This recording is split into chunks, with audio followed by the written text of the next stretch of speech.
Okay, Bismillahirrahmanirrahim. So last time we were discussing the motivation of using search strategies, and we had this challenge question in which, let's say, your robot or uh, your agent starts from a particular location. You have some obstacles, and then you have a goal position. So we said that there could be two types of strategies that you can apply. The first strategy is the strategy in which you are actually, or the robot is actually blind. And that means that there is no domain knowledge that is available. And because of that, the search could be in two ways. One is what we call as the depth first, and the other one is the breadth first search strategies. But if you have domain knowledge, that means that if someone comes and tells you that, okay, the direction of your uh, goal is given to you, say for example, as it is given in this particular case, this line is actually telling you the direction of your goal, then your search would primarily follow that line, and as a result you will not move away from your goal or very far away from your goal. So the goal will be primarily or the search would primarily be goal directed. So you have an undirected search, and then you have goal directed search. So in undirected search you don't have any domain knowledge, and in case of directed search you have got some domain knowledge. And last time we did some examples that what type of domain knowledge can be there. So this is like one example of the directed search strategy, which I've shown on this slide. This is for robot navigation. And then obstacle avoidance could be another strategy which you can apply, and there will not dealing with obstacle avoidance because that's something that relates with robotics course. So we'll not focus towards that. We'll be focusing on goal directed searches. And that is the ultimate aim of this particular module that we are going to study. Here is another example, which is in the in the domain of games. So we have this game here, which is called 8 puzzle game. I don't know. Have you ever played this game? I guess you must have played this game. The aim. Okay, so I'll just explain you what this game is. So you have these different tiles here, and these are movable tiles. You can move these tiles horizontally and vertically. That means that if I want to move, let's say, tile number 1, I can move it in fact, I can actually replace this tile with the blank tile. So this central tile is the blank tile. It's not numbered. And the other tiles there are 8 tiles. So what you can do in this particular game is that you can swap your tile with the blank tile, right? So for example, this is a possible move. What has been done here, that tile number 2 has been swapped with the blank tile. So tile 2 comes down, and the blank tile actually uh, goes up. So this is what has happened here. So 2 has actually moved, the blank tile has actually moved in place of 2. So you can swap this blank tile with any other tile, but only with the neighboring tiles. That means that the blank tile here can actually be swapped with 2 or with 8, or with 6 or with 4. Diagonal swap cannot be done. So this means that there are 4 possible moves that you can actually generate from this state. One is that you swap the blank with 2. The second is that you actually swap it with 4. Okay. So this is the swap with 4. And then this is the swap with 6, right? And then this is the swap with 8. So these are the 4 moves that are possible. This is a single player game. And the aim, ultimate aim is that you have to bring all these tiles in a particular order, right? And that probably would mean that, okay, you are given an order in which you will have to bring these tiles. And that order, and that would be your goal state. So that order is generally given to you. So games, in case of games, you can apply these search strategies, and you can try to find out the best move that you can actually move from here, depending upon your goal state. If you keep your goal state in mind, that means that if you have some domain knowledge, then you can select moves that would take you towards your goal.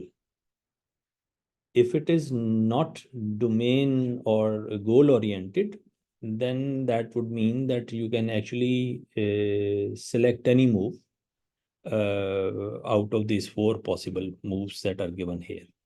Okay, so the selection is either based upon the domain knowledge that you have got, or it could be based upon some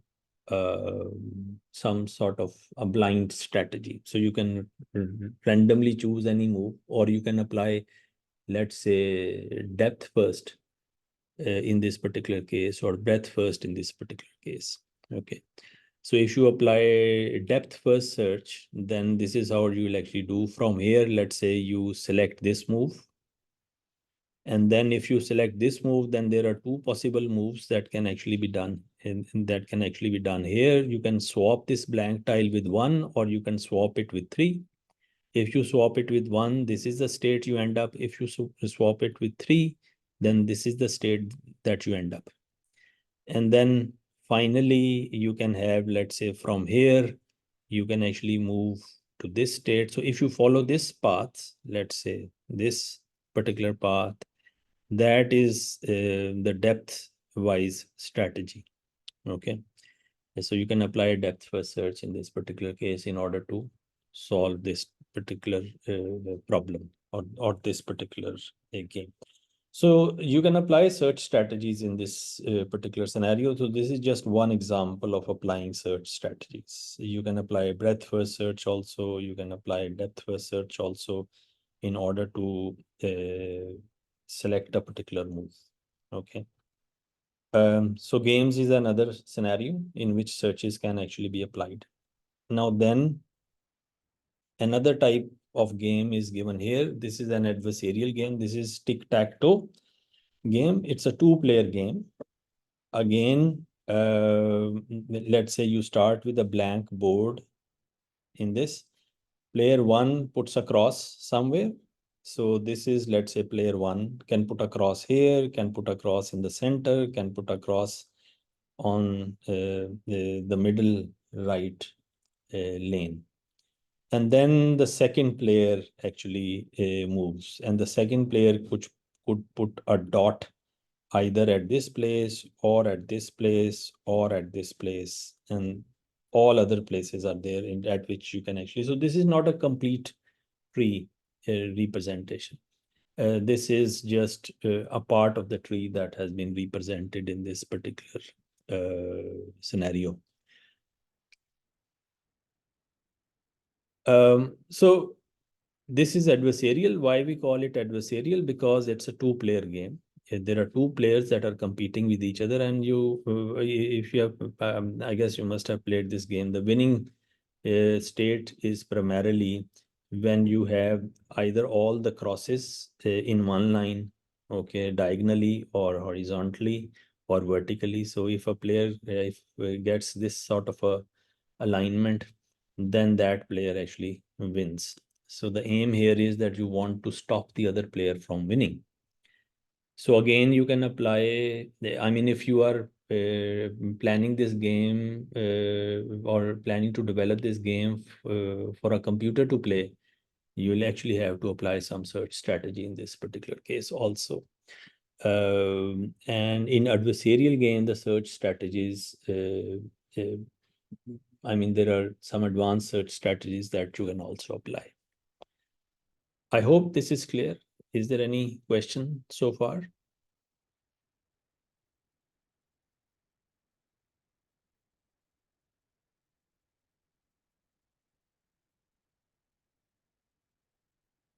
Okay, that's wonderful. Um, so let's just so this is another example. This is the Pac-Man game.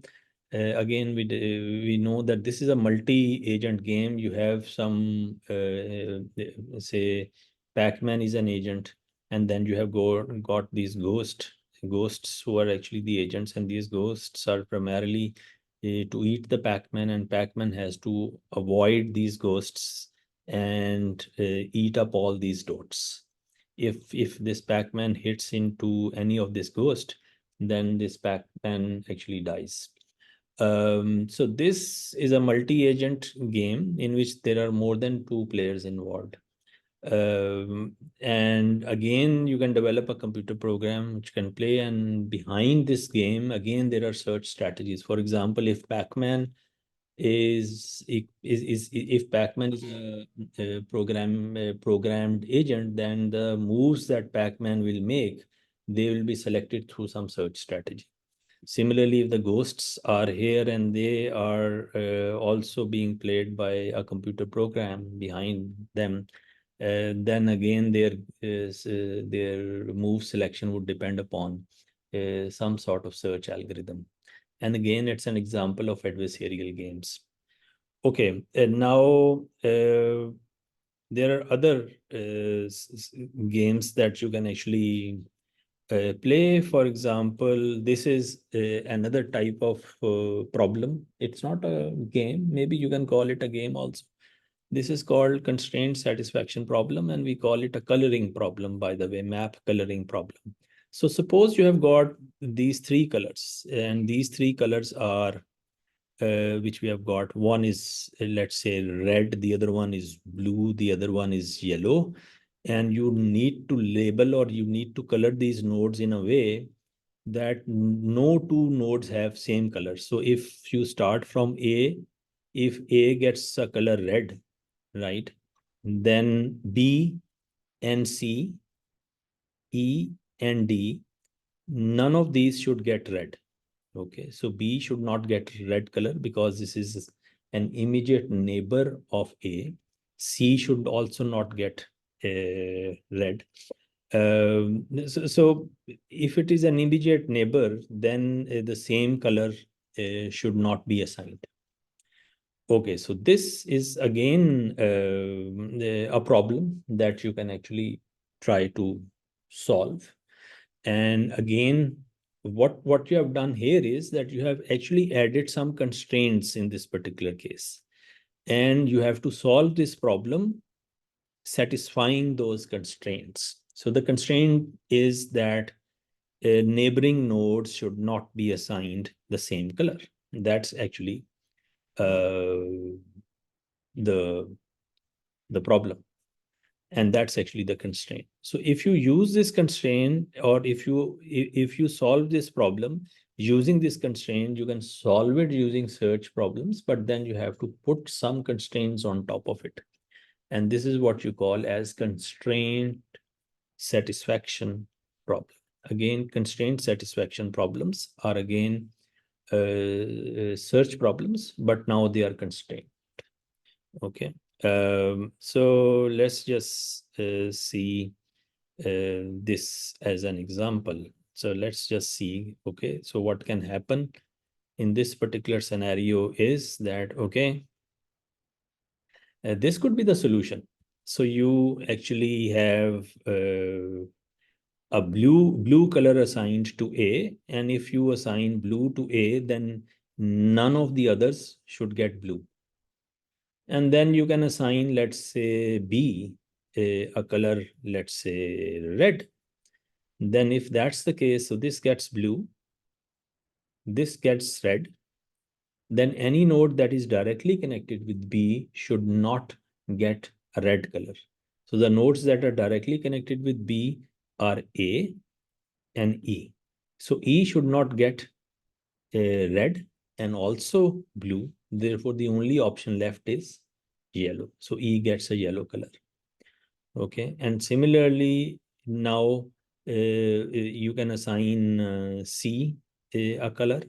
Again, you cannot assign, let's say, blue to this. Then the option is that you can either put a red color here or a yellow color here, right? So if you choose yellow to be assigned to C, then D have only got one choice, and that is to have red. Okay, because if you put, let's say, blue here, then A is directly connected with D, therefore you violate the constraint. Therefore, the choice is this. So this is again from a set of possible colors, you'll actually have to select some colors to be assigned. And this is called CSP, constraint satisfaction approach. There are some constraints that are applied, and you are searching the solution by applying those constraints on top of it. Okay, so this is another example of constraint satisfaction problem. And let's say that you have got the colors red, green, and blue in this particular case. And the problem is exactly the same. The problem is that two neighboring regions should not get the same color, right? So now I ask you to solve this problem. How would you approach this problem? How would you give colors to these different regions? So let's say you can, first thing would be that you can actually represent. I mean, again, firstly, you can try to solve it mentally, and then you can try to think of programming it. So let's do it mentally. So how would you approach this? If you have got only three colors, you have got these, how many regions? 1, 2, 3, 4, 5, 6. And there is this small region here also, 7 regions. But anyway, this is not a neighboring region. This is not the complete picture, but let's say your focus is on these regions that you have got, which are 6. And you have got 3 colors. So then how would you, what would be your approach to solve this constraint satisfaction? This is again a constraint satisfaction problem. It's again a coloring problem. I mean, it's just a coincidence that there are two CSP problems that we have discussed. Both of them are coloring problems. There could be others also. There could be games that have some constraints also. So they can also be turned into CSPs. So now, anyone, can you suggest some sequence in which they can be colored?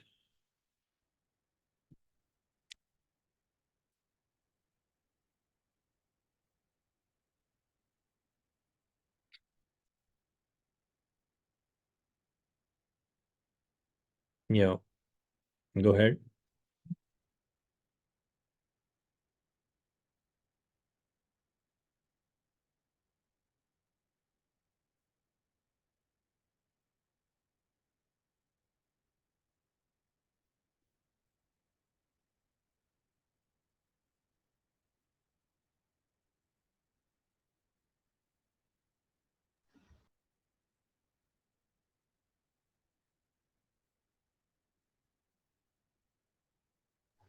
Assalamu alaikum.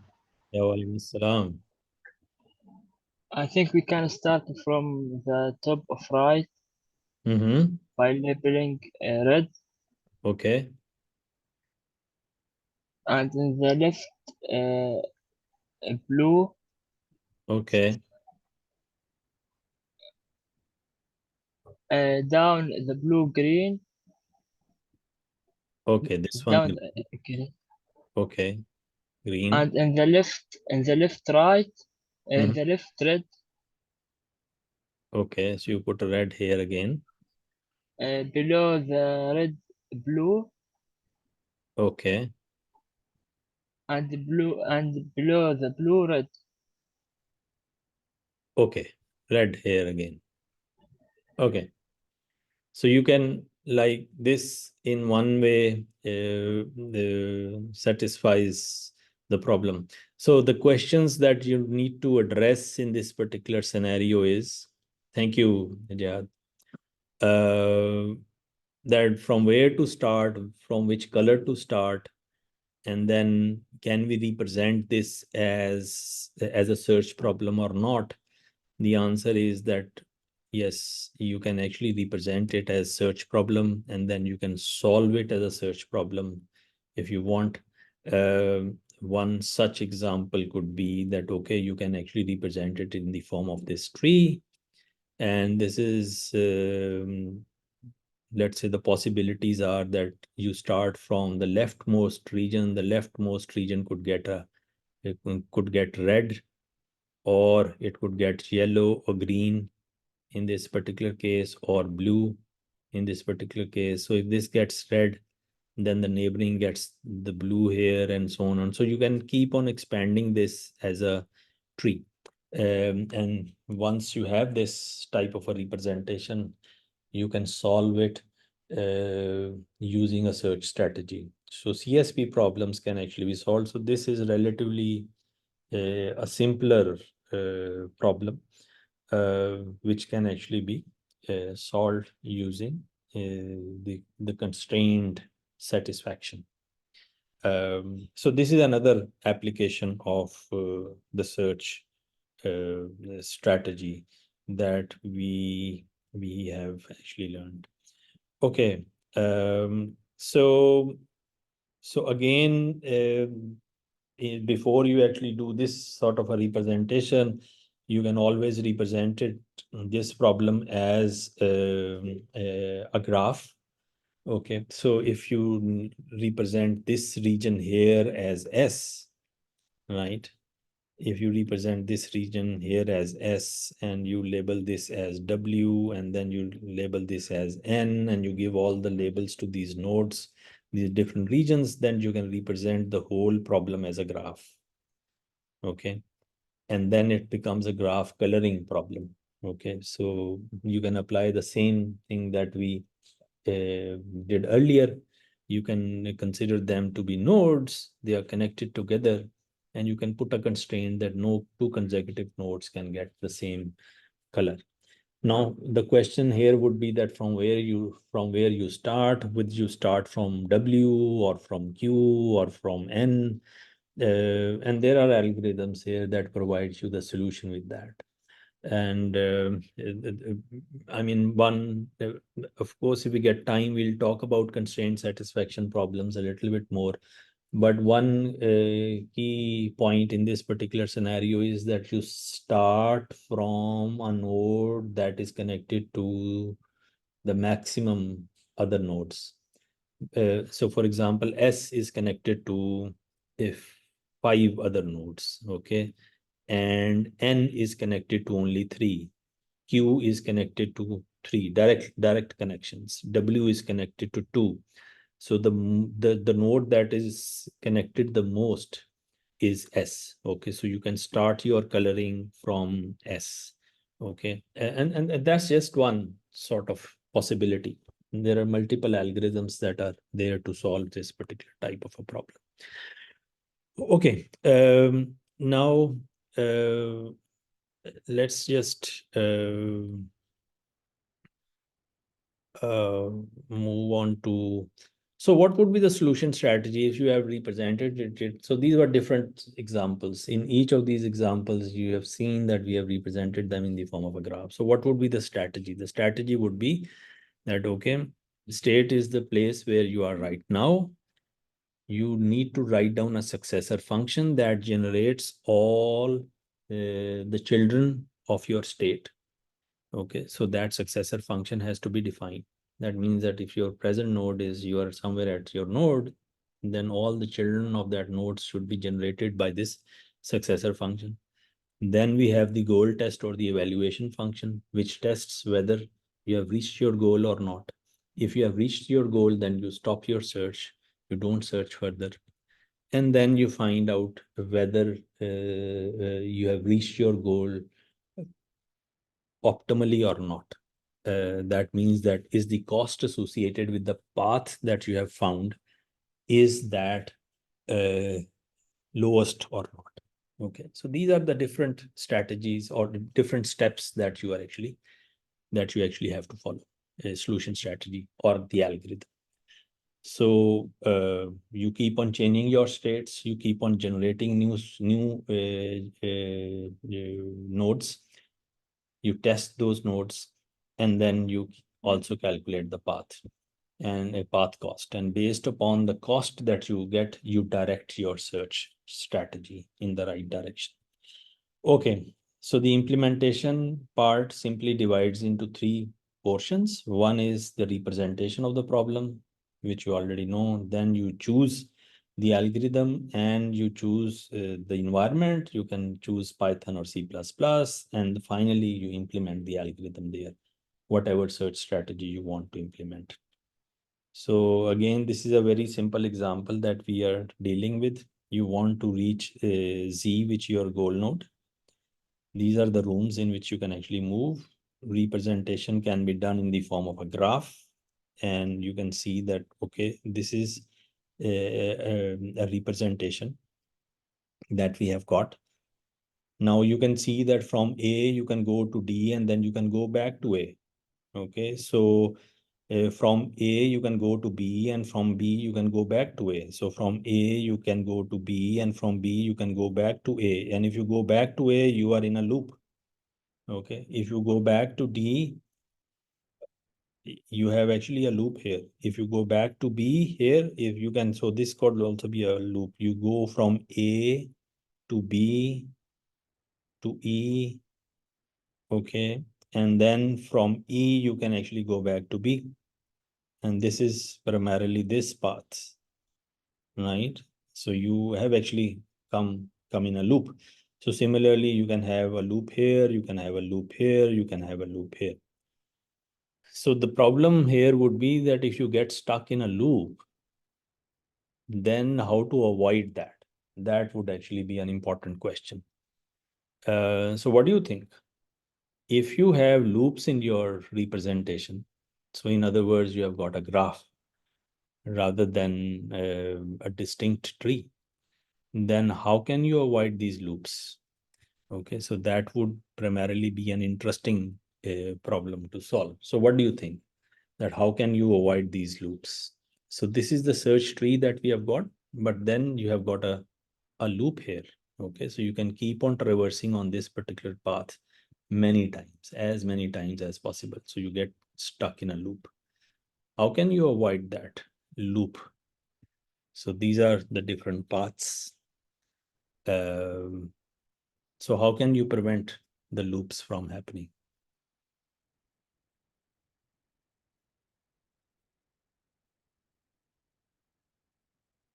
Okay. So unidirectional tree, but at times you might have a graph instead of a tree. For example, in this example that we have just seen, the problem is that you can't avoid this loop that has to be there. And if there is a robot moving from A to B, then the robot could keep on moving from A to B as many times as possible. Your search strategy might be flawed or because of whatever reason, but you want to make sure that this, if this is a mistake, and this mistake should not happen. Okay. Yes. So Jihad just mentioned that, okay, you can add a constraint. So what could be that constraint? So it becomes in a way a constraint problem, but it's not strictly a constraint problem. But anyway, let's consider it to be a constraint problem. What type of a constraint you can put in this particular scenario? Looking at this diagram or a tree representation. So who will answer? Let me. Okay, so my question is that from A you go to B, and from B you go back to A, and then because you have actually gone back to the same node which you visited earlier, therefore this satisfies the definition of a loop. So how can we avoid loops while we are searching? I think we have to add a constraint in one direction. Do not go to the same node another time, just one time. Okay. Um, Anyone else?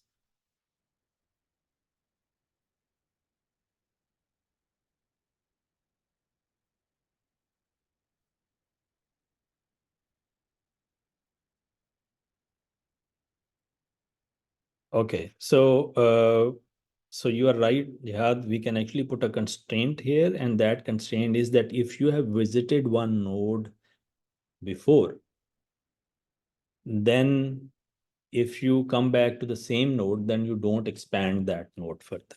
So our successor function will not expand that node that has already been expanded.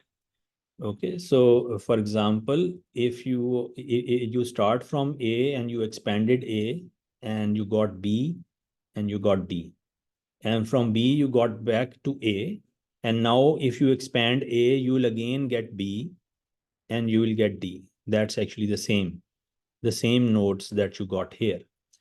Okay, so if you have expanded a node before, we expanded node A here, we will not expand them if we get back to the same node. Okay, and that's a sort of a constraint that you can actually put in this particular scenario. So on this path, let's say if I follow this path from A to B to E and then to B, so I have gone back to B, but B was expanded earlier, right? I have already expanded B. Therefore, I'll not further expand it. Okay, so I'll move back from this already expanded B. And now it's actually the implementation problem. How would you implement this? That if you have already visited a node, don't expand that. If you have already applied a successor function or a node and generated its children, then you don't regenerate the children of the same node if you encounter it down the tree or down the graph, right? This way you can avoid the loops. So if you encounter B here again, because you have already expanded it earlier, therefore we will not expand it now. Here again, you got to B because you have already expanded B at this particular path, so we'll not expand further, right? So on this branch, you go from A to D to A, and because A was expanded earlier on this branch, therefore we'll not expand A anymore here, right? Same is the case with E. E was expanded here, right? So we'll probably not expand it here, right? So or we'll wait for it along this particular branch to appear again. Maybe we can expand it, but we'll wait that if on this particular branch, if you encounter E again, you will not expand it further. Okay, so that type of a constraint can actually be applied. So this expansion, and remember, expansion is done by a successor function. So you will not apply the successor function on a node that has already been expanded earlier. I hope this is clear. The conceptually, this thing is clear. If there is any questions on this so far, any further questions on this?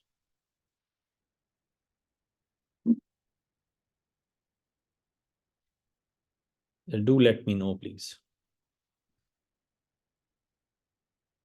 Okay, Dina, thank you.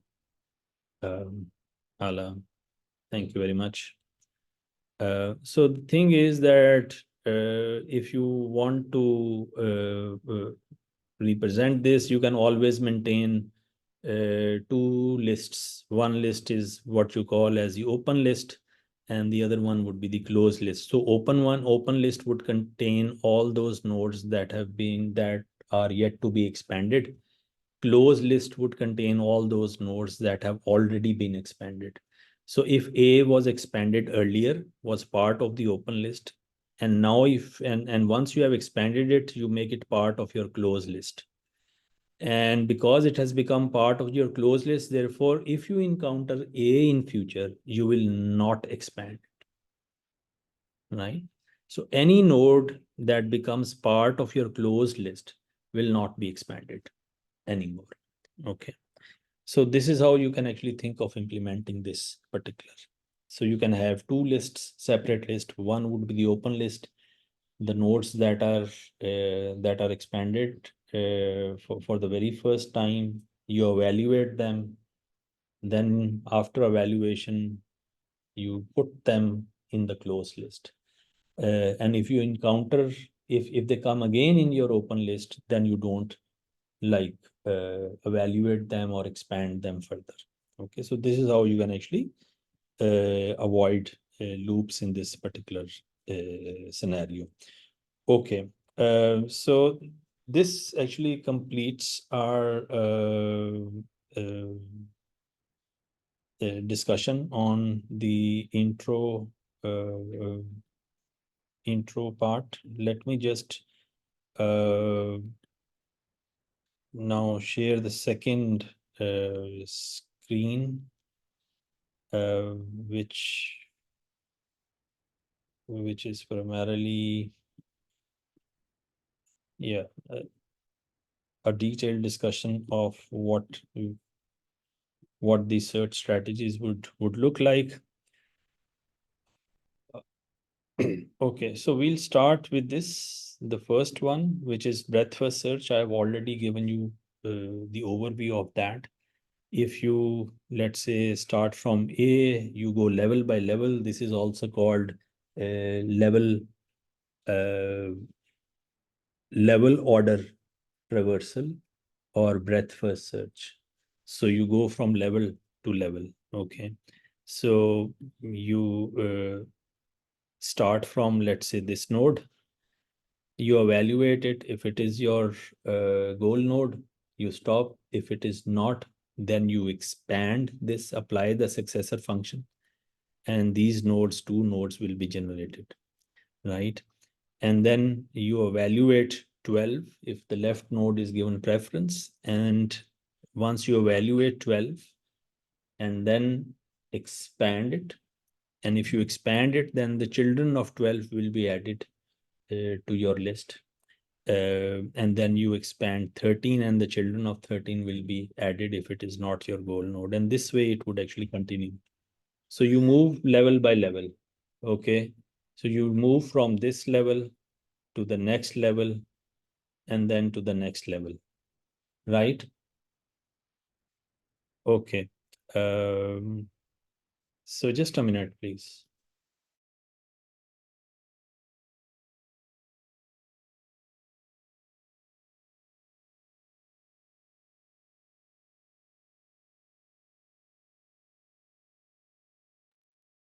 Okay. So this is what breadth first search is, and here we'll see an implementation of this. This is implemented in the form of a queue. Um, and that queue, perform two operations. One is called the NQ operation. The other one is called the DQ operation. NQ and DQ operation primarily mean NQ is that you add the node to a list to the queue, and DQ is that you remove it from the queue. And this is how this would primarily happen.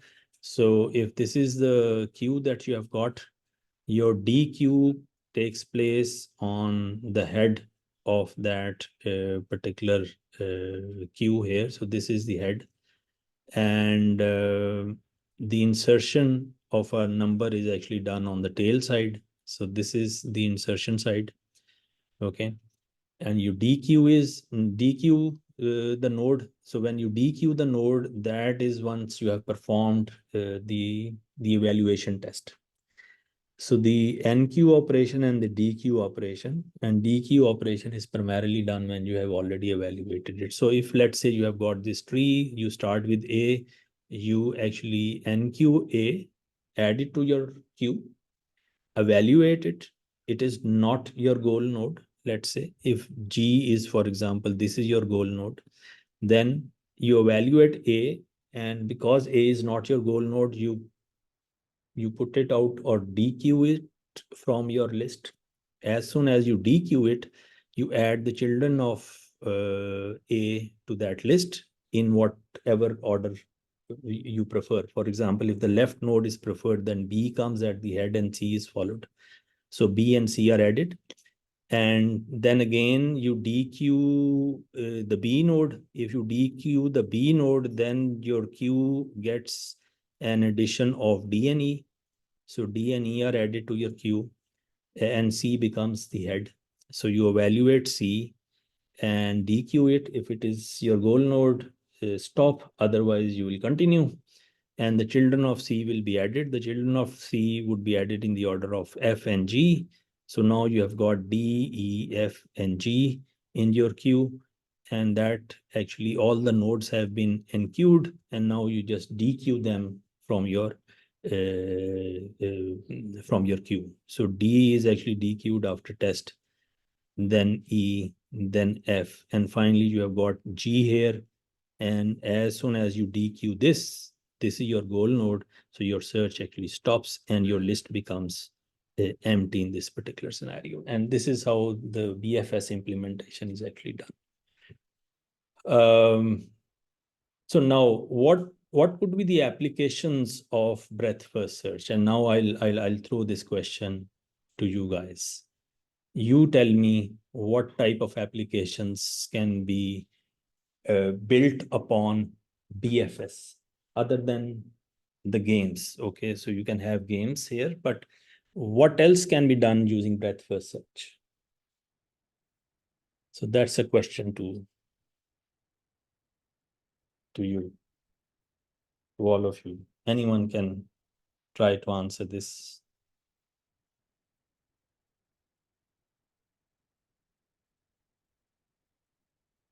I hope BFS implementation with the help of this queue is clear. If that's clear, then let's talk about the application of BFS. How can BFS help in various implementations?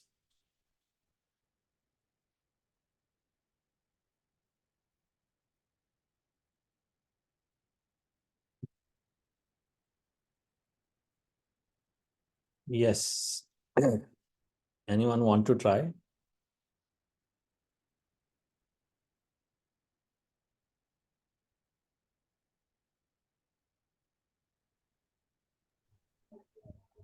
Uh, I think BFS, we can use it in analysis problems to get the right solutions by drawing drawing the flow chart and use this technique. I couldn't get the answer properly. Maybe if you can repeat I it. think we can I think we can use it in problem analysis by Okay. represent the problem and use it in flow chart or diagram or graph and use this technique to find the right solution. Okay, that's fine. But can you give a concrete example for that? Let's say I can give you a small hint here. What if you are developing a website and you want to develop a crawler for that website? I hope you all know what crawler is. Uh, if you want to automatically browse some websites, how would that crawler browse those websites. So one particular website. So you know that you have a landing page of a website, and then on that you have got multiple links, and every link connects to another page. So if you want to browse that a particular website, how would you plan browsing it? How would you store that, or how would you implement that browsing, or how would you implement that crawler in that particular scenario? So you have got a main page, you have got some 5 links on that main page. So if you want to develop a crawler that actually is looking for various, let's say, a keyword based some search, you have got those 5 links on one page. Then if you automatically search on link number 1, and if you don't find the keyword there, you move on to link number 2 without exploring their sub pages. Okay, so if you are doing that, this could be an example of breadth first search. So say for example, crawlers in search engines can use breadth first search. Okay, so from the source page to the link, to the immediate link, and you first of all explore all the links that are present on that particular page before going further down a link. So I hope this is clear. If you have got this main page, uh, let's say if you have got this main page here, and here you have got these, let's say, 2 links. So if you are looking for something, so you will go for this link, and this link opens another page here, and then it has got some other links here. Okay. Right. Similarly, here if you click that, it will open another page with sub links. Okay. If you click on this link, it would open another page with sub links.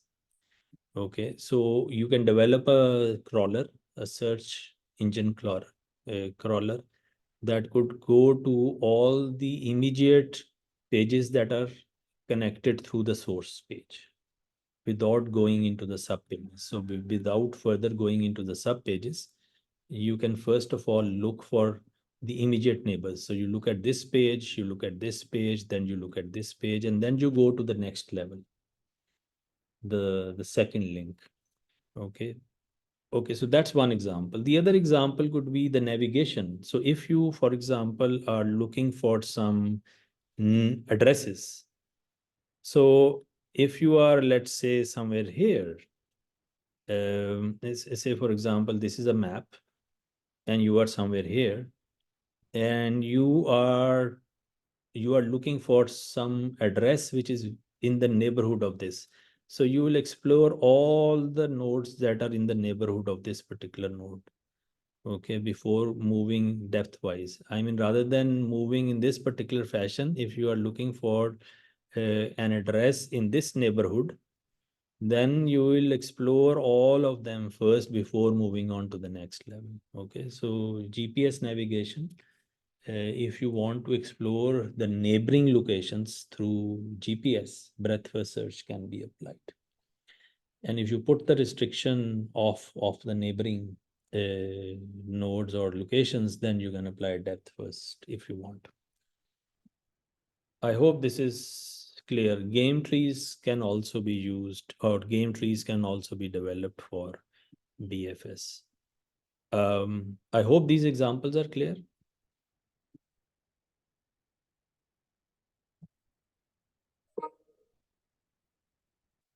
Yeah. Shall we move on if these are clear?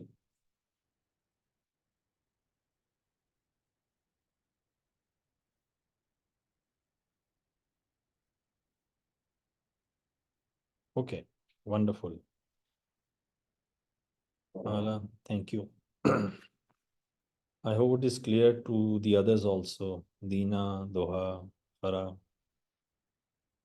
mask. Okay, Sanat. Okay. So the other example is of the depth first search, and we have gone through this example earlier also. So the implementation of depth first search is that you take a branch and then you go all the way along a branch before you actually move to another. So here you will go all the way down to H, and then you go to the root node of H, and then go to the right node of D. So from H you go to D, and then to the right node. And then from D you go to the root node of D, which is B, and then you go to the right node E. And similarly, you explore all the sub tree under B before going to the root of B. Okay. So if you explore all the subtree under B, only then you will go back to A and move to the right side and explore all the sub branches under C. Okay, and this is how you will actually be traversing, and this is like one typical traversal of depth search, depth first search. And I hope you all know that depth first search is implemented using a stack. How can this be done? Before we move on to that, there are three different types of depth first search strategies that you can apply. These search strategies are, and they are all depth first search strategies. One is called in-order traversal, then you have got pre-order traversal, then you have got post-order traversal. Okay, so these traversals are quite easy to understand. For example, in-order traversal, you go to the left node, the leftmost deepest node, and then you go to the root, and then you go to the right. So if you are, let's say, at 1, you go to the deepest node on this left branch. In this particular case, it's 4. Here you apply the evaluation and then go to the root. Okay. And then you go to the right of the root node. And once you explore the sub branches of 2, then you actually evaluate, let's say, 2, and then change direction, go to the right branch of, let's say, 1, right? And this is what you call as in-order traversal. Similarly, you have got pre-order traversal. Pre-order traversal is a standard sort of a traversal that is used in AI search strategies. So you move from 1 to 2, evaluate it, and then you expand it further. Then you take the left branch, and then you come back. So pre-order traversal would be from root, you go to the left node, and then you go to the right node. So you evaluate the root node first, then you go to the left node, and then you go to the right node. Okay, and then you move one step back, go to the root node, evaluate this, and then you actually move on to, so you've already evaluated this earlier, and then you evaluate 3 and evaluate 6. Okay, so this is primarily how the pre-order traversal is actually done. And the last is the post-order traversal, in which the left node, the right node, and then the root node is evaluated. So if I want to evaluate this sub branch, I'll evaluate 4 first, I'll traverse 4 first, then 5, and then 2. Okay, so you can see the differences in this particular scenario, right? So the preference is given to the left node in the post order, and then to the right node, and then to the root node. In pre-order, the root is given the preference, then the left node, and then the right node. And in order traversal, the left node is given first preference, root is the second preference, and the right node is the next preference. Okay, so these are the different types of traversals, and all of these traversals primarily have their own applications. Okay, so for example, when would in-order traversal be used? Okay, so let's say if I am doing an addition, let's say I've got this expression 5 plus 4. If I represent it in the form of a tree, this would be represented in this form. So plus comes at the root. Then on the left, you have got 5. And then on the right, you have got 4. Right? So in-order traversal, in case of in-order traversal, you actually read the first element here to go to the leftmost, read the first element, which is 5, then read what type of operation has to be done, and then you read the last element, and then perform the action that is actually being performed. Okay, so in order to read and in order to evaluate the arithmetic expressions, in-order traversals are actually used, right? So this is like one of the applications of depth first search. Similarly, you can have applications for pre-order traversal and post-order traversals. So to cut the story short, let's just say an example of a stack implementation of DFS. So you can see that how this is actually being performed. Here is a small animation. So you start with, we'll just repeat, you start with A, you add it on the stack, pop it out, add the children of A, B, and C in the order of precursor, pop B out and add the children of B, which are D and E. Okay, and this is how you actually continue. Okay, so I'll just keep it for a while here so you can have a look at this animation, that how this stack is actually implemented. So the children are always added on top, of course, on the stack. So the children are evaluated first rather than the siblings. So the children of B would be evaluated first rather than C. Okay, C will be given. C will not be given preference over D and E. D and E will get preference over C. Okay, and that's why stack implementation. Okay. Any questions on these?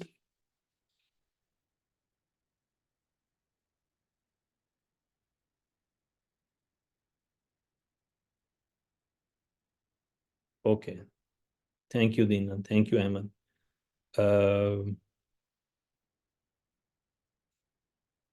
Okay, so let's just move on to this, another example of that. I'll leave this example for you to actually go through. When you will get the slides, you can actually see that how this traversal would take place. I'll just show you an animation here, and you can have a look at this particular thing, that how this operates. And then you can actually have a look at this and see that what type of traversal is this? Is this an in-order traversal or a post-order traversal, or the pre-order traversal? Okay. So from S you go to D, from D to B, from B to A, and then you go from the siblings of B and A, and then the siblings of B and C, which is E. And what type of traversal is this?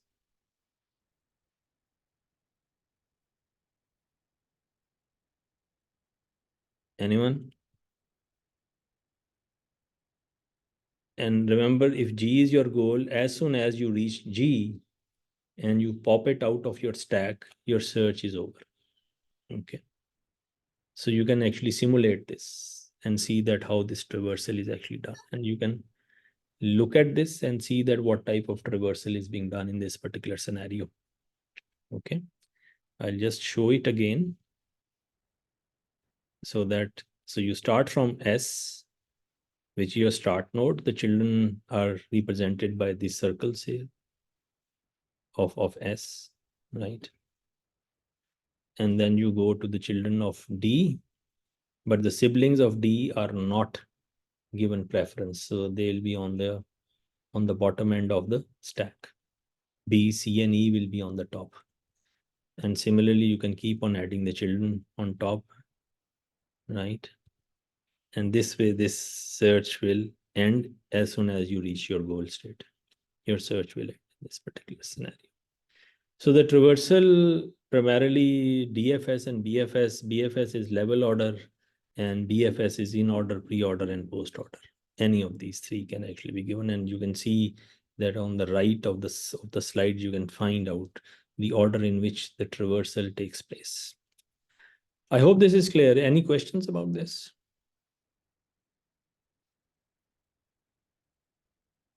Okay, so far, what we have done is that we have been, okay, so far we have only given preference for evaluating a particular node based upon the position of the node. If it is on the root, or if it is on the left side of the node, or if it is on the right side of the node, right? Only preference is only given because of the position of the node, not because whether it will take you to your goal or not. So it's not goal oriented. It's not based upon domain knowledge at all. Okay, and now the next thing is, okay, I'll skip these two slides for a while and move on to the next. Okay, so before we move on to this, I would like to just play this video. If this plays, I'll just show you the video here, and you can very easily find out that what type of search is actually this. Okay. Okay. So what type of a search would this be?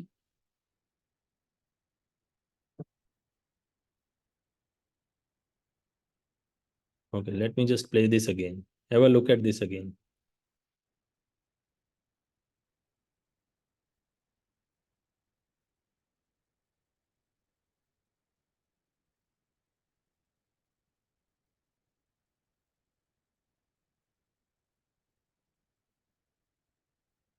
Right. Okay. Let me just show you this one. Yeah. So what do you think? You have part one and part two. So this is part one. I'll just play part one again. Just have a very close look at this. So part one is,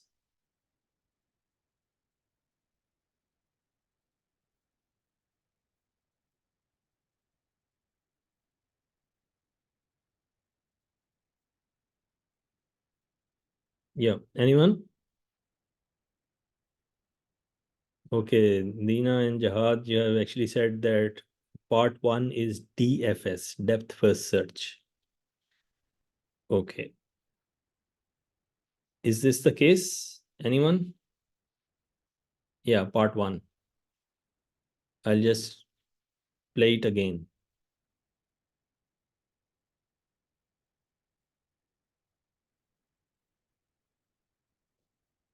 Right. So let me just play part two. They should have been like side by side, maybe. That could have given you a better idea. So just have a look at this. Okay. So you'll have the slides with you, and you can try to find out that what type of a search is this. Okay. So you look at this, you start from here, you take a particular branch, and you go all the way on that particular branch, and then you take the branch of this and you explore all the branches. You can see that all these dots that you have got. Let me just show you here. Okay, so let's see. Okay, yeah. So you start from here, you took one branch, and then you took another branch. You went all the way here, you took another branch, and then you actually went. So you are not actually exploring it in all the directions. If it had been breadth first search, then if you are here at this particular node, then instead of moving in this direction alone, you would have actually moved in this direction as well as in this direction, because this is what breadth first search is. Okay.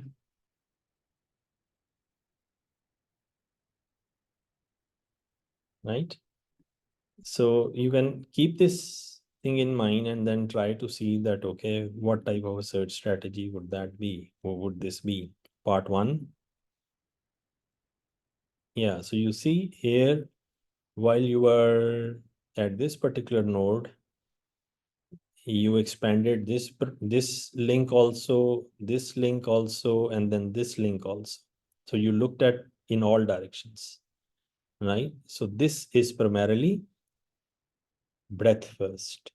So part one is primarily breadth first. So if you were here, you looked at this one, and then this one. If you are, let's say, here, you expanded this node, then this node, then this node, and then this node, right? So this is breadth wise. Okay, so part one is breadth first search and part two is depth first search. So you can have a clear idea of this when you will play it in your own time and try to find out whether this is is is the right thing which I've just said or not.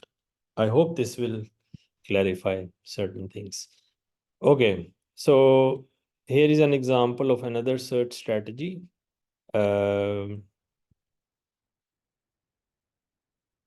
so have a careful look at this. You start from S, then you add the children of S,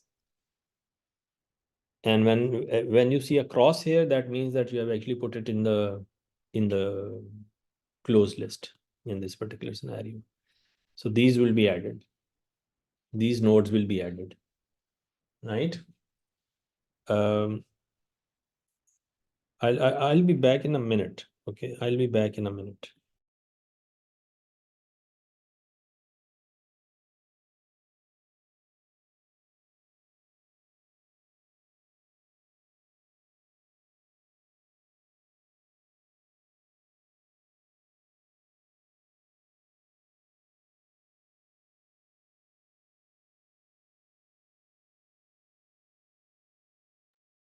Okay, so I'm back. So just have a look at this.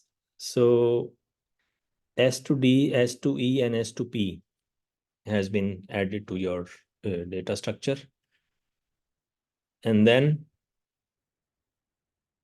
you go to D, expand D, and you put it, S to D is out now, and the children of D have been added, which are B, C, and E, B, C, and E, right?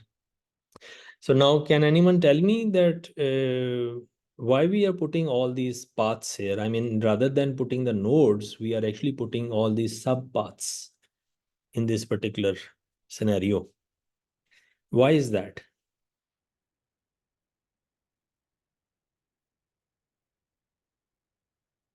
Can anyone give me the reason for this?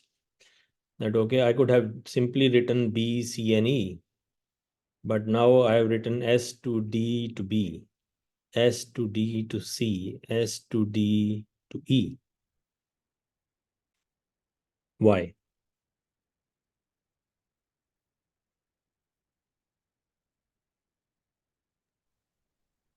To check all possible scenarios.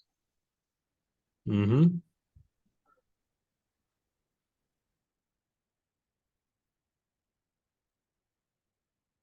Any other reason? Maybe.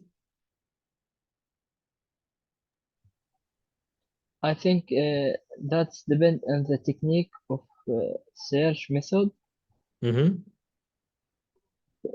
breadth or depth first search. Right. So independent of any search. So you can here you can actually see that. Okay. So let me just expand this further. Maybe that could help. Um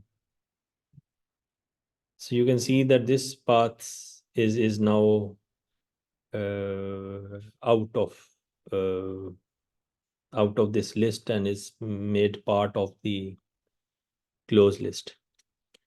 So the children are evaluated first, or the longer paths are evaluated first. E and P are not given preference. So this is a sort of depth first. But here the right node is given preference. So E has been expanded. I mean, the left node, the right sibling or the right child of D is given preference. So instead of B, E was evaluated first. Okay. So that's one. So this is depth wise, but um why we are writing these subpaths SDE, SDC, SDB? Why not simply BCE?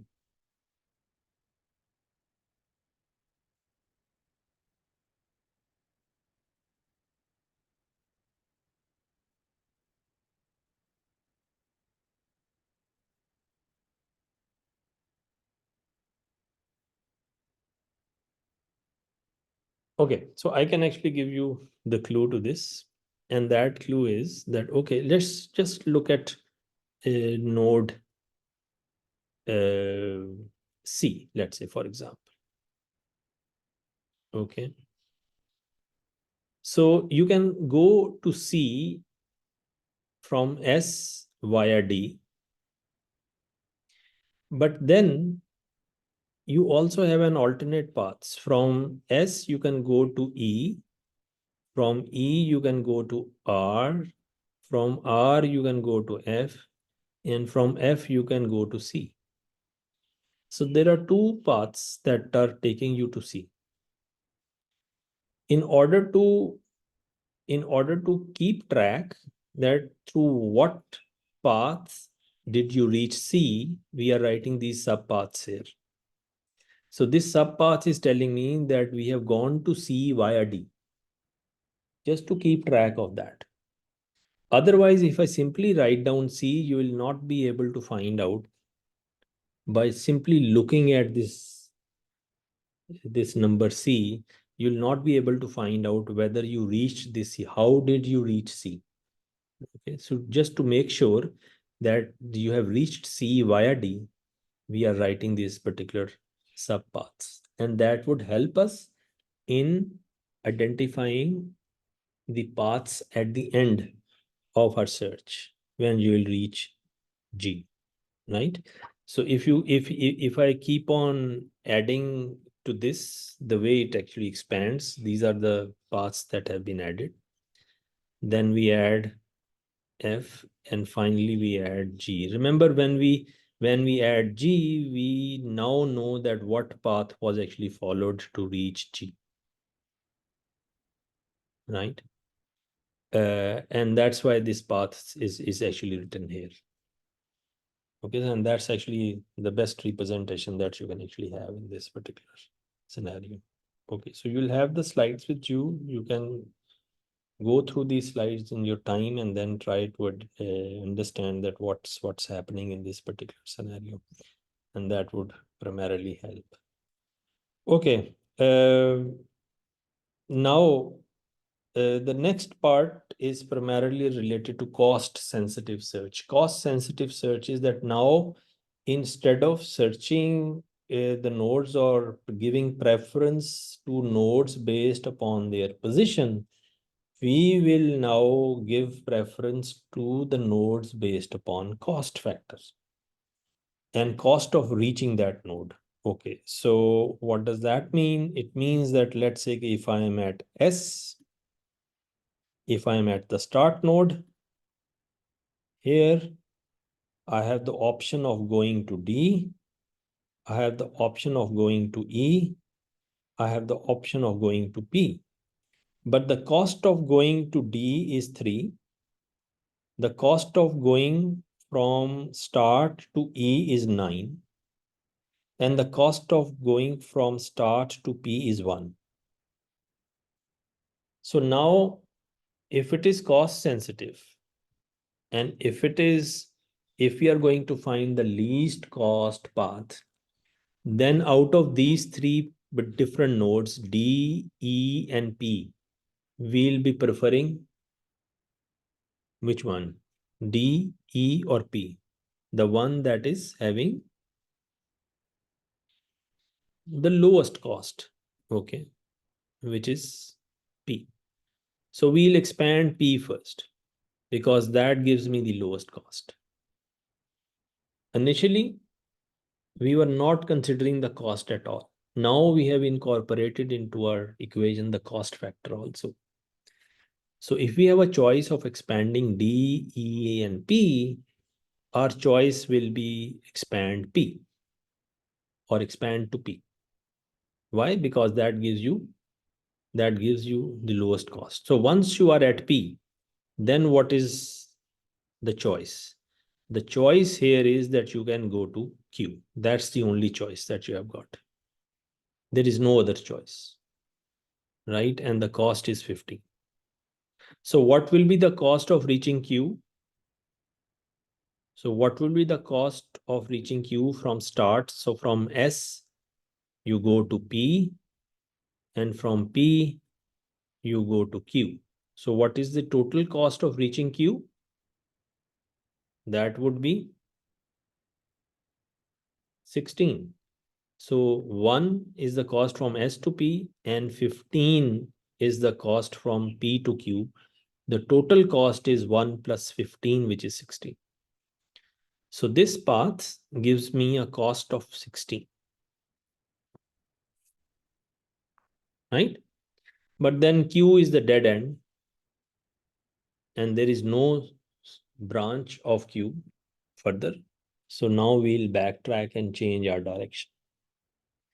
So instead of moving along this path, because this is the dead end, we'll choose a path that gives me the next lowest cost of P. The next lowest cost of P is 3. So then we'll explore this branch, right? Which is the branch along D. So we'll explore this. The cost of reaching D is 3, right? And then from D, you have got three branches. One is you can go to B, you can go to C, or you can go to E. Okay. And now which one will you prefer?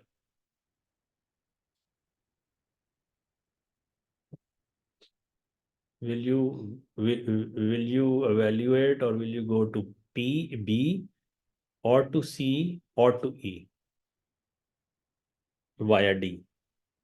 Now you can see the reason of writing down that E here, because now there are two ways of reaching E. In order to make sure that we are calculating the cost via D, therefore we'll write SDE, right? Okay. So which one will be preferred? That will depend upon the actual cost of B.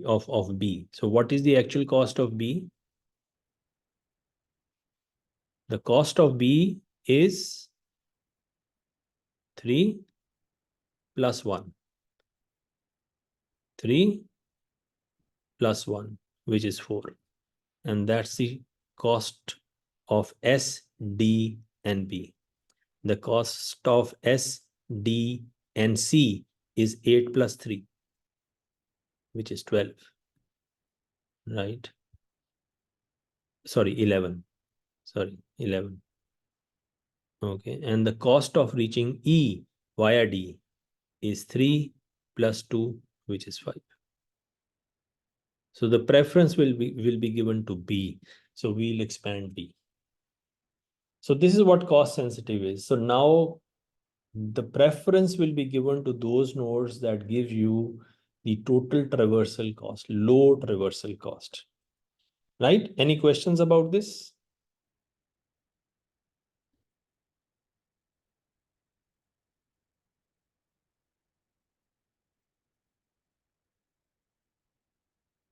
Okay,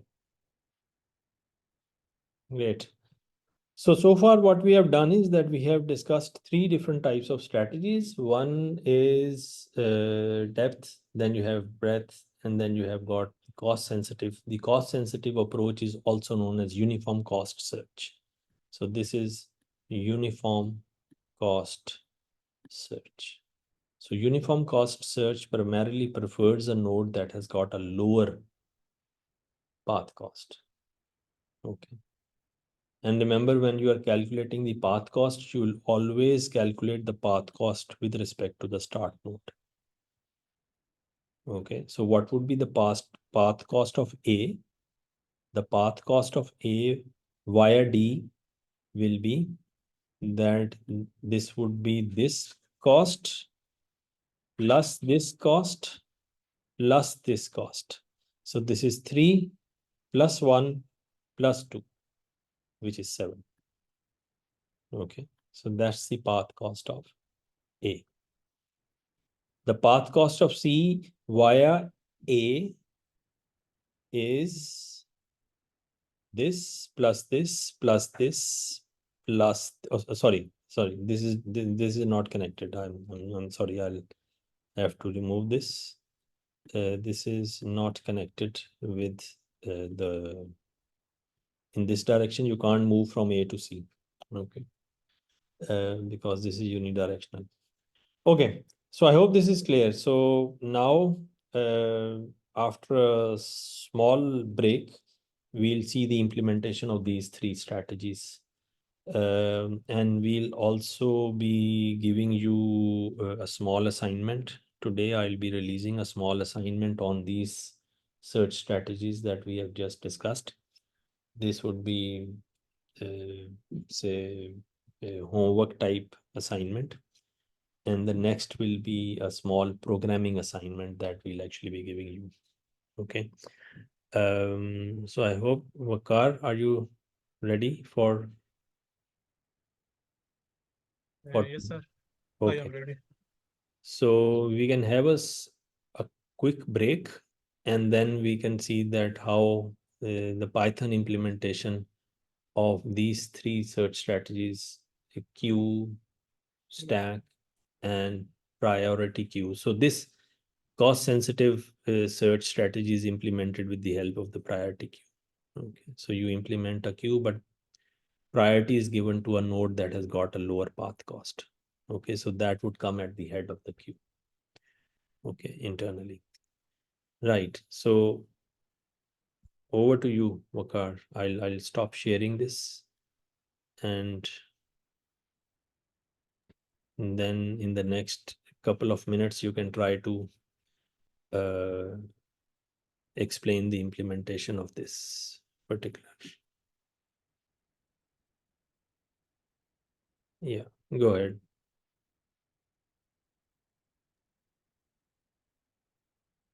Sir, please allow me to share the screen. Um, okay, so do you have? Yes, sir. Now I can share. Okay.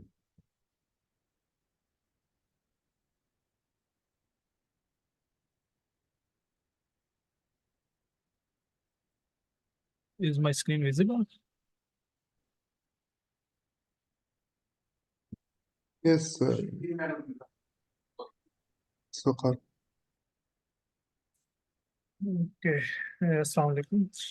So now you have a good idea of BFS, DFS, and uniform cost search. And I will start on the coding side. So I'll start first from stack. Stack can be implemented using list. Let me initialize variable stack and okay. So we can push the atom in stack using append function. That's I am appending these values 1 and I'll copy this. And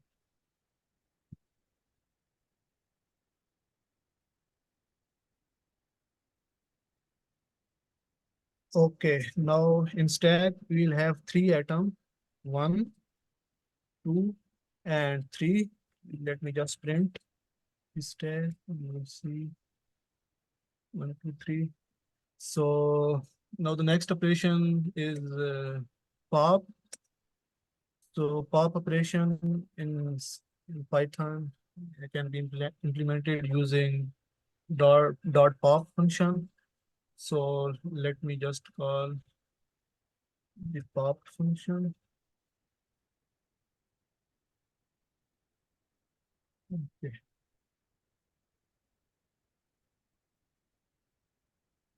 So can you guess which atom will be popped from the stack?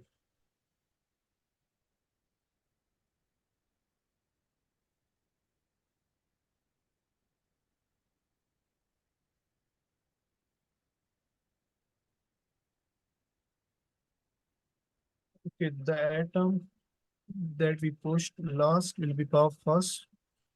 Let me run this and let me print this pop atom.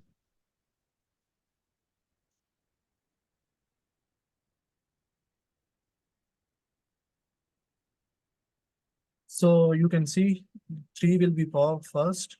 And if we call this function again, then 2 will be popped, and then similarly 1 will be popped. And then similarly, we can check the top item of the stack as well. To check the top atom, simply you can like this. Now I print top. So it will print 2 because in stack now we have only 2 atoms. Let me just print. Okay, so first we had only 3 atom, 1, 2, 3. Then we pop 3, and we were remain with 1, 2, and then I'm checking the top atom, which is 2. Okay, similarly we can check the length of stack as well using length function. And let me just print, it will print 2.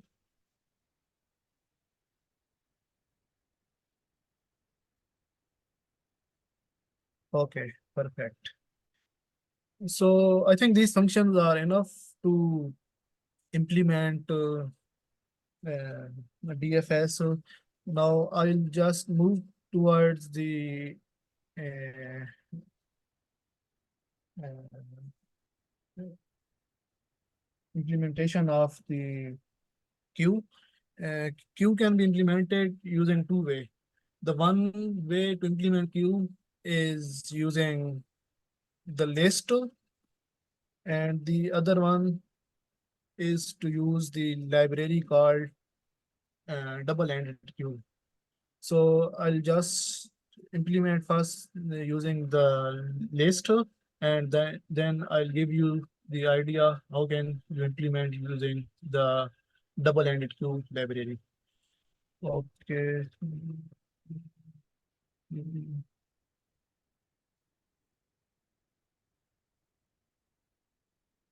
So you can spend.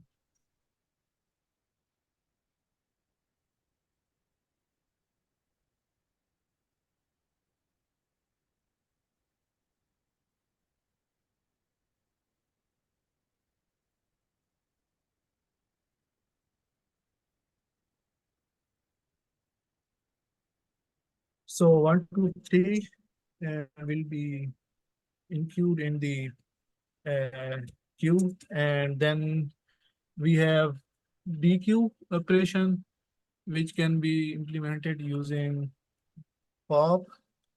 Let me just q dot, and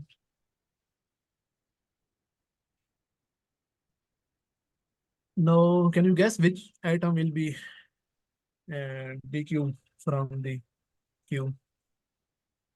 The item which was first inserted in the queue will be DQ'd first. So let me just print of first print the queue after enqueues operation, then I will print after dequeue. Okay.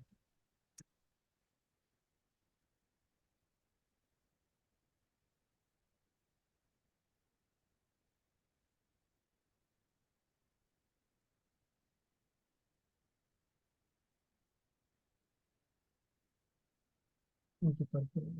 And you can see that if I print this queue again, then we will only two atom 2 and 3, because it follows the first out order, uh, and the item 1 was inserted first, so after calling this function, 1 will be removed from the queue. And similarly, you can check the length of the stack as well using length function. And now there is another way of implementing this queue as well, which is using library called from the collection library. We will call import dq operation, and okay, and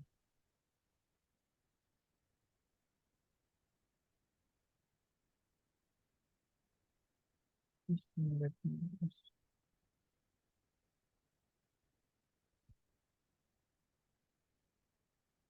okay, let me just initialize the queue.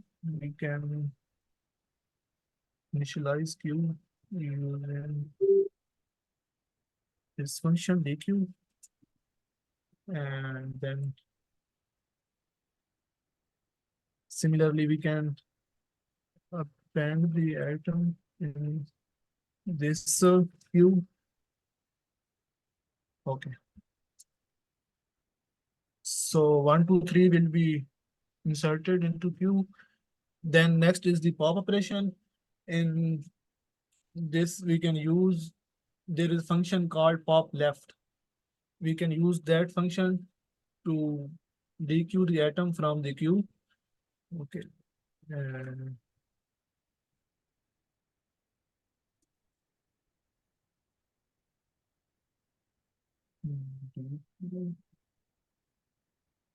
item. So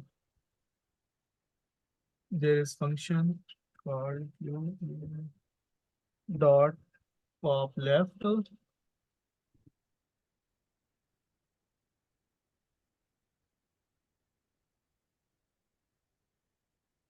Mm, Let me print the queue after this state. So in QI you have 1 2 3, and let me print this after dequeuing the item from the queue. If I print this dequeued item, then you can see the 1 will be popped from the queue. Okay, perfect. Any questions so far?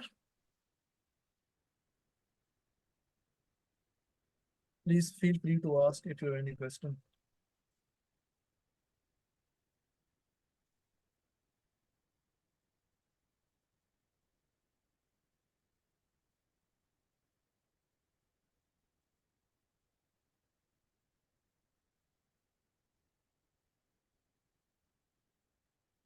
Okay, now I will move toward the implementation of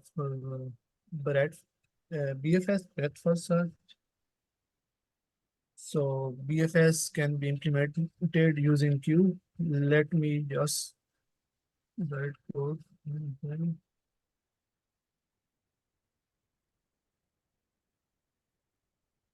I have this graph. First, I will initialize this graph in Python using dictionary.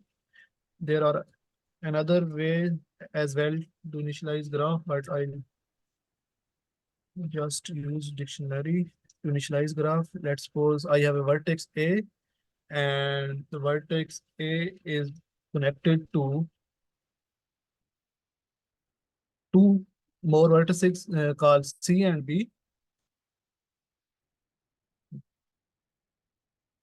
B, comma C.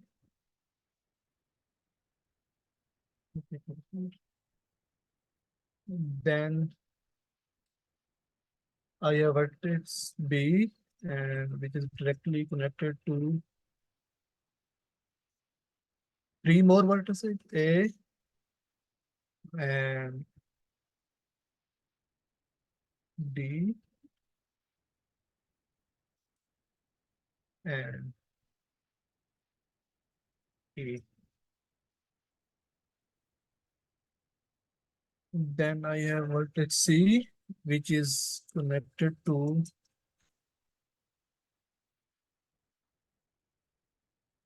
A and F.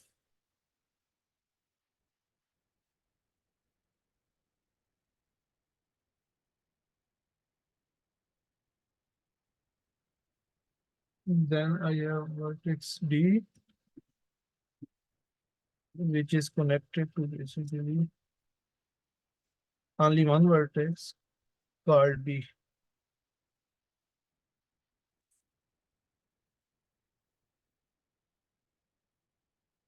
And then I have vertex T,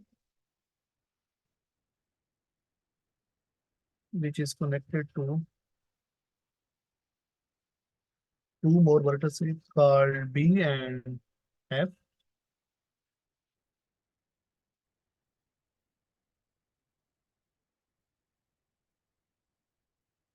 And then finally I have vertex F, which is connected to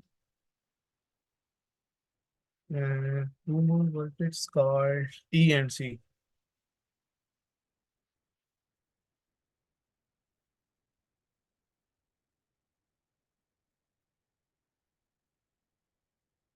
Okay.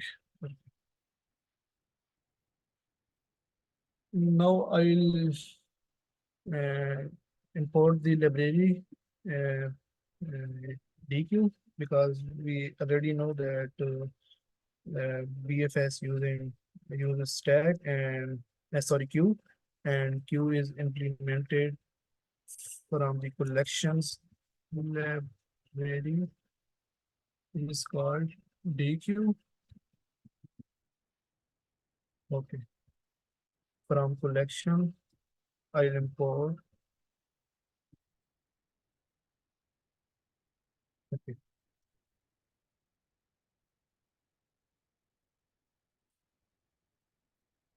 Okay, now I will create one function called DFS. And it will basically takes two arguments. The one is graph, and the second one is start vertex.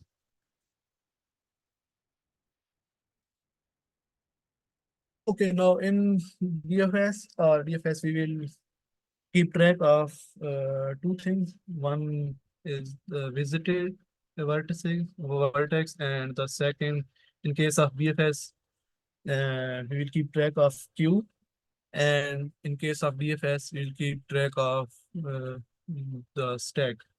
So let me just initialize visited.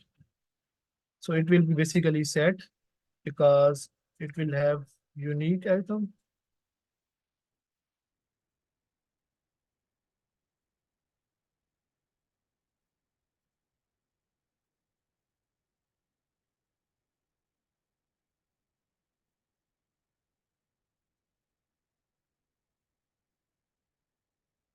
And let me call this function down here. Okay. And I have initialized the graph here, and now I'll call this function. I'll pass two things. One is graph, and the second one is starting vertex, which is A.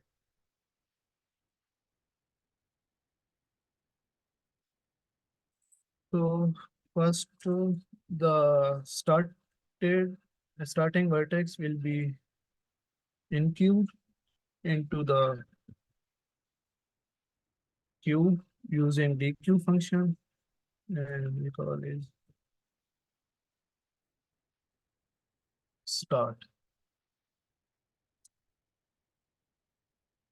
Okay, and the next we'll iterate through the queue unless we are left with no item. So the first I'll pop the inserted item from the queue. As you already know that pop left function is used to dequeue the item from the. And next I will check if the vertex that is popped from the list is already visited or not. So I'll write condition for this. If the vertex that we are popping is not in visited,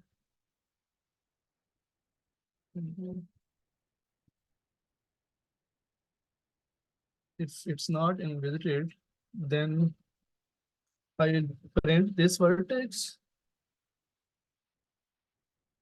Okay. And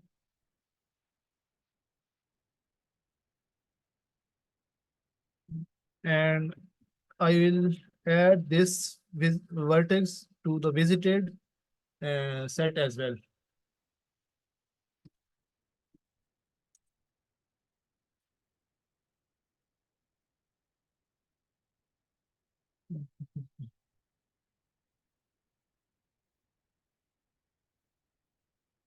And the next we will check for the neighbors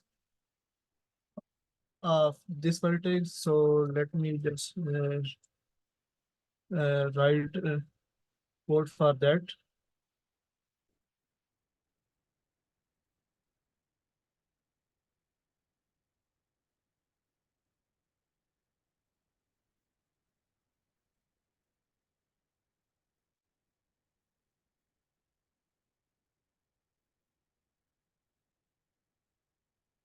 And we'll check only one thing, that the vertex should not already be in the visited list. So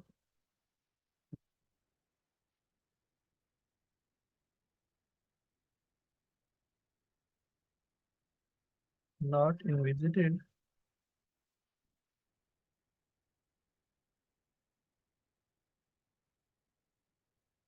I'll append this to the queue.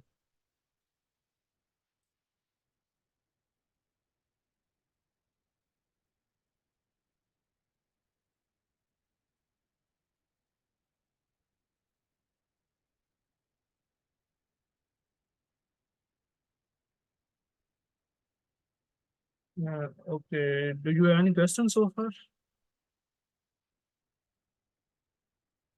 If you have any question, please feel free to ask me.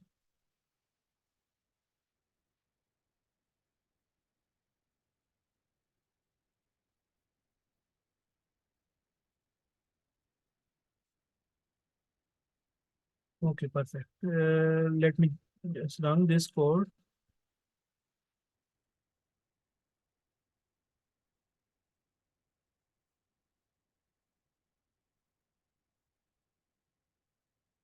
So it is giving me the BFS traversal of the given graph. You can also modify this to check the goal node as well. You will just add one condition in that to check if the vertex that you are popping is the goal node or not. I'll leave this for you to go through this because in the assignments the graded the which will be graded one you will be implementing this. So I leave this for you, and you can play around in this code just to check if the add one more condition for the goal, and also you can add some preferences as well that the node that is in alphabetical order. You can give also preferences to the left node or the minimum number or maximum number as well. So these things you will be doing in assignment. So we are running short of time, so I'll now move toward the DFS implementation. So let me copy this code and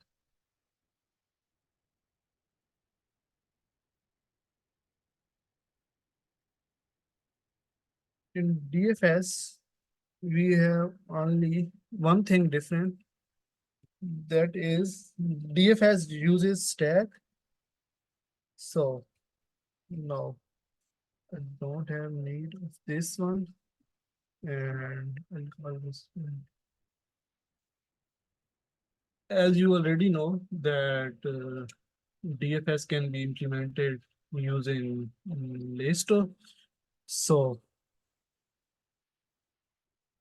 I'll call initialize stack, and I'll put the starting vertex in the stack.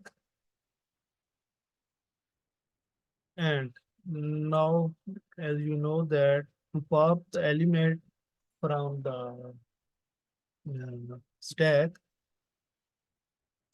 you can use pop dot stack dot pop. Okay, let me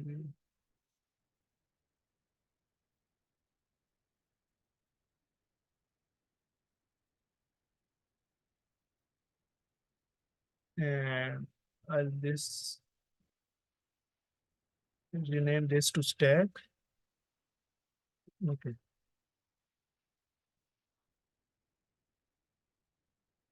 And we will start the DFS from uh, node A. Let me just run this.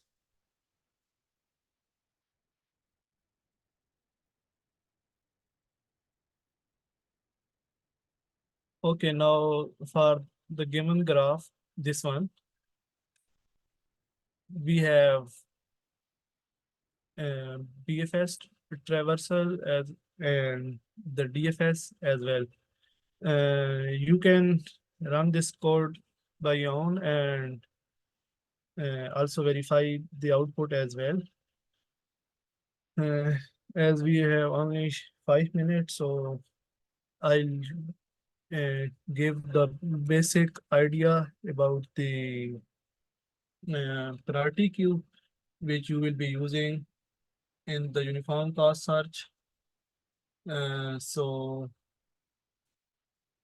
priority queue can be implemented using library, which we call, let me make code here. Using library called heap queue.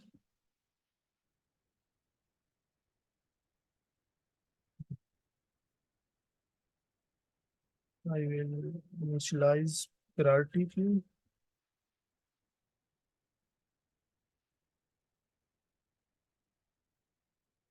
Then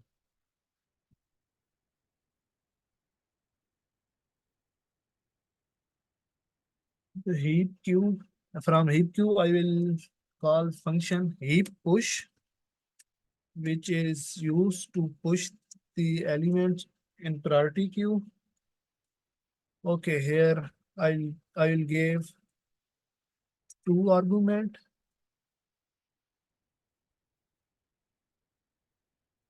The one is the list in which we are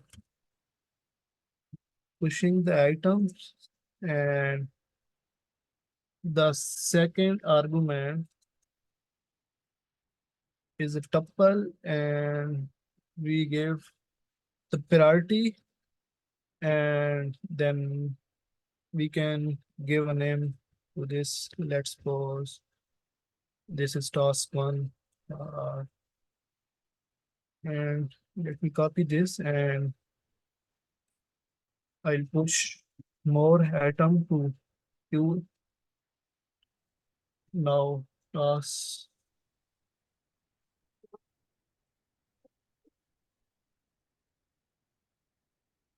2 have one priority, and similarly task 3 have two. And let me just print the queue after this operation.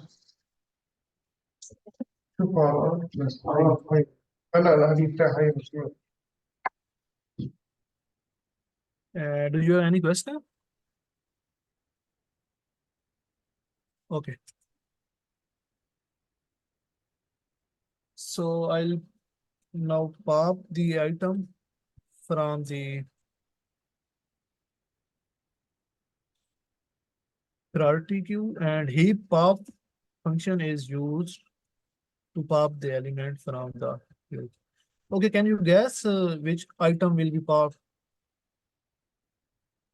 from the queue, priority queue? And the item with highest priority.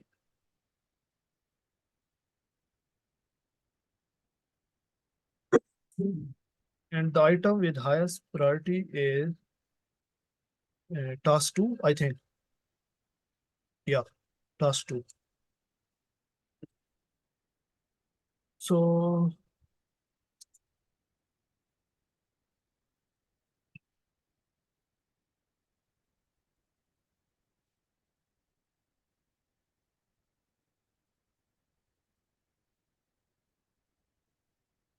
and I'll just give.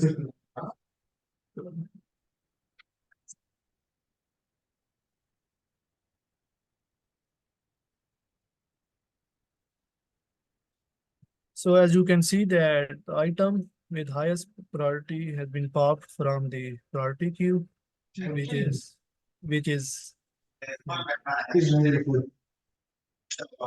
okay. I have the implementation of uniform cost search as well.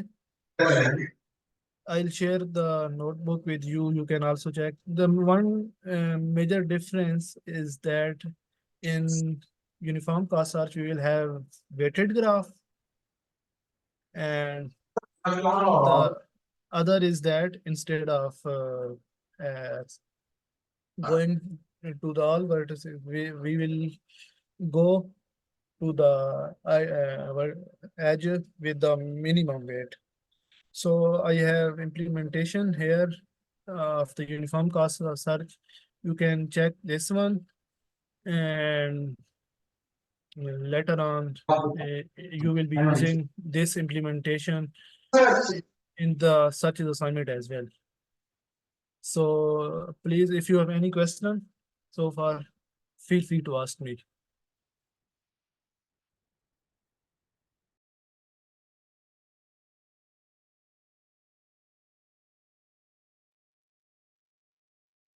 Okay, thank you, Waqar. If there are any questions, please let us know. You can let us know on the WhatsApp group also, or you can write it down here. So I'll upload the slides as well as the recording along with the notebook on Moodle, and the assignment also on the Moodle, and also share via WhatsApp. So if there aren't any questions, then we can end today's session. If there are any questions, just let us know. So the first assignment that we'll be giving you, that will be on a handwritten assignment, and the second one will be on the implementation. Right.